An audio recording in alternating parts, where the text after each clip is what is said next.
Hi guys, this is RC and today we would be learning about the reseller platform on Appify. So once you register with Appify as a reseller, you'll have to go to the Appify website to get in. So you put in your details here into appify.com and I'm going to show you a demo version of it. Put in the password and log in.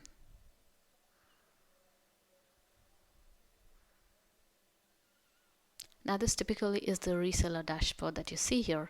So you've got the user segment, the user apps segment. So these are your users who would be creating apps with you. The apps that they create would all be here. Your configuration settings go here. Your coupons get managed here if you're creating any. And then there's a CMS platform that you can use for creating text pages and adding to your app.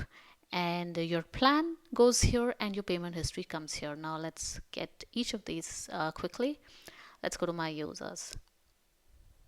Okay, so this shows you a list of all your users in terms of their details, the email, the state, the country, the date of registration with the time, the number of app counts, the credits that they have, and what is the status. Is the user live currently or you want to deactivate him? Now you can even edit the details here by going into the section and make the relevant changes. If you wish to change the password or something else like the email ID, you can all do it here. So these are admin rights, remember, and this shows the number of apps this user has created and the balance that remains. So the total balance that you have as a reseller is 7, out of which you have given 2 to this user. That's what it shows here. You can add new users from this tab here and create them the way you like. Okay, let's go to the next one. So your user apps will all get shown here in terms of their app IDs, their names, who created it, and the date of creation, and when did the last update happen. It also shows whether this is being featured in the marketplace, whether this is a featured app on your platform, and the current status. You can choose to lock this user or you can delete it. You can you can even delete this app or lock it from here.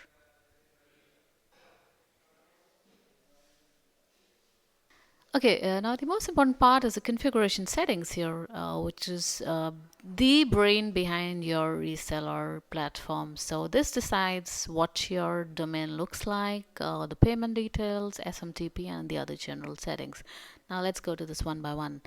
Now here in the website settings, you actually define the URL for yourself. So I have put in a demo URL here saying this is demo.myapparea.com.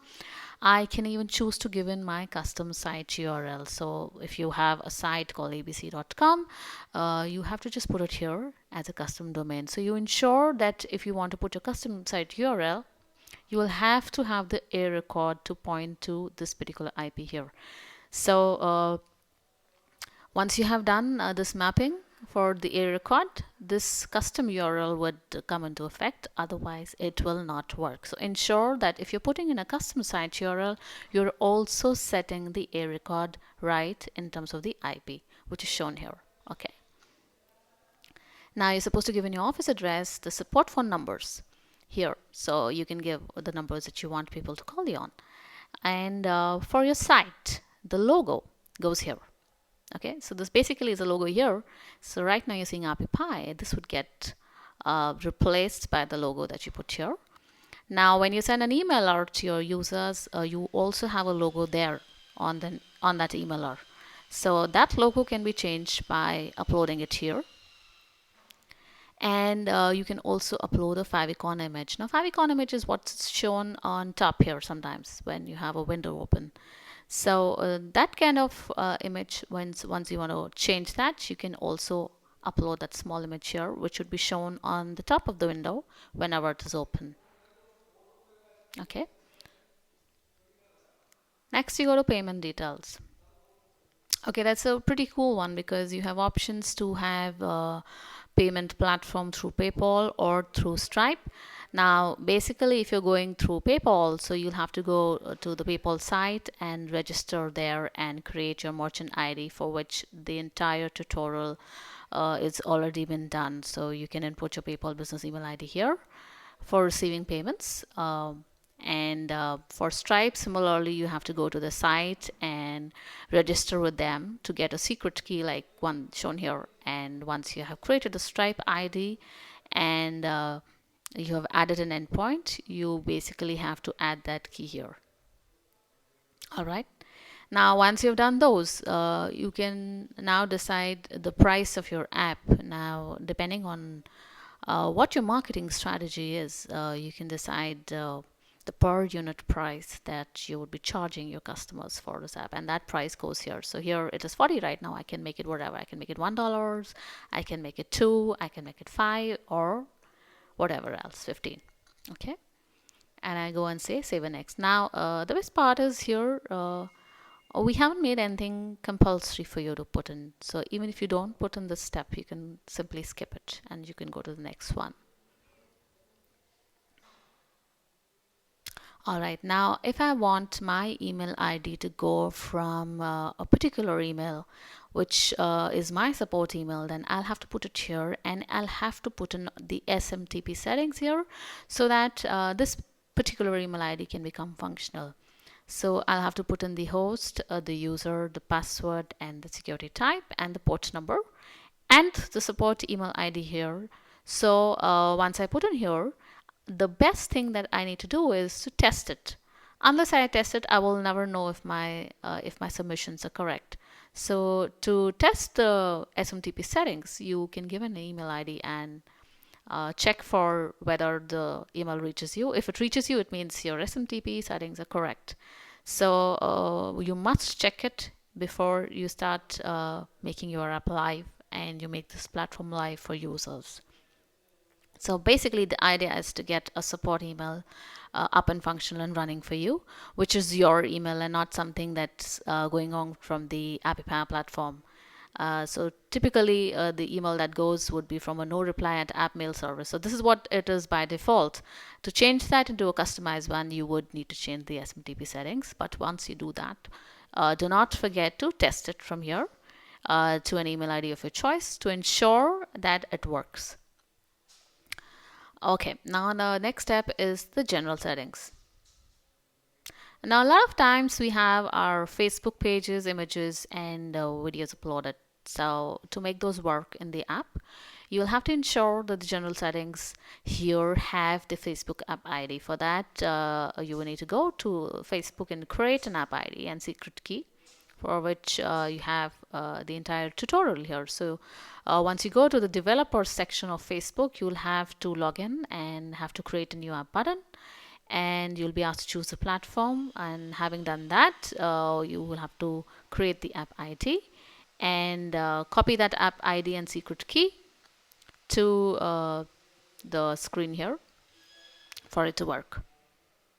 Okay, similarly, if you have sound files from SoundCloud, so you'll have to put the client ID here, and that's how you do it in terms of registering with them on the developer link and creating a new app there and choosing those settings to save the button.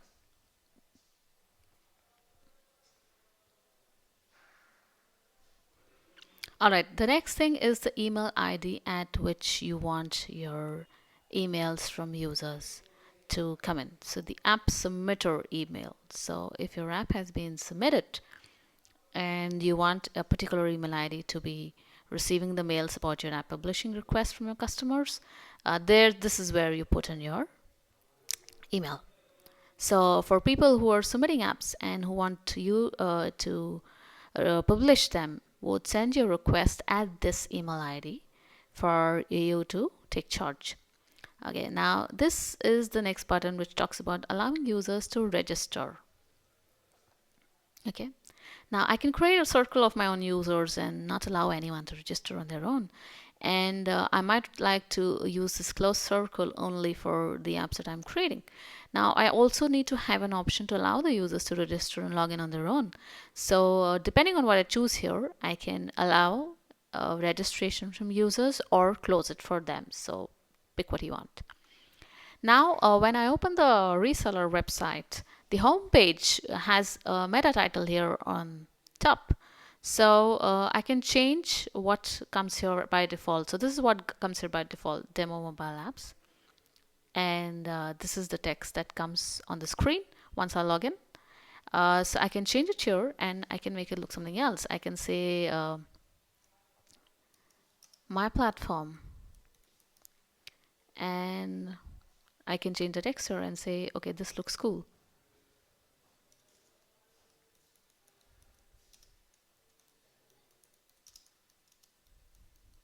Okay, and as I save a next.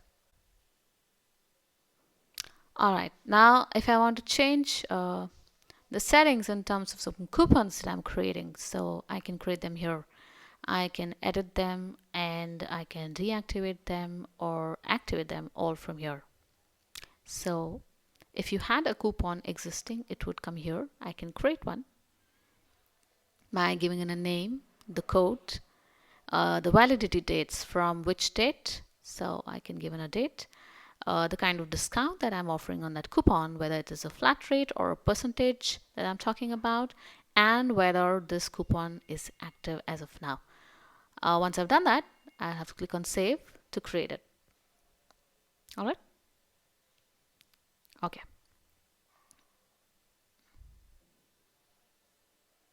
Now the CMS page is a pretty interesting one because it helps you add pages to your website, so to the platform that you've created. So if you want to add terms and conditions, a privacy policy, more about us, and something else, you can choose to add it here or edit the ones that are already existing there.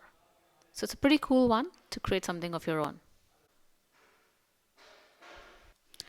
Okay, so this is what your platform looks like once you log in and you have created one for yourself. So when you've created something on AppyPie and created a reseller platform, this is what the platform would actually look like to your users. So see here, I had changed the text here saying coolest platform on earth. And here the meta title says my platform. So we changed that last time, if you remember, on the AppyPie platform, and that's how it gets reflected here. So here you go about the About Us section, the subscription, the features. So yeah, so this is how it looks to your users. And since we didn't put in a logo there, had we put one, it would come here on the left side of the screen. I guess I'm going to log in now.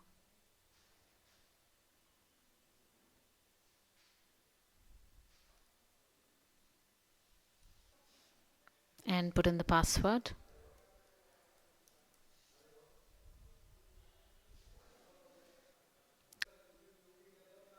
So the users who create their apps will come here and through your site, and this is a section that your users would see. So basically this is where the user would be able to have a control over the apps that he's creating, and this is very similar to the platform that you had as a reseller with AppyPie. If you would notice, it has got the My App section wherein the apps that you've created and their features are here, and you can choose to edit them, and then you can create apps here. Okay, so this is how the user would be able to create an app with you.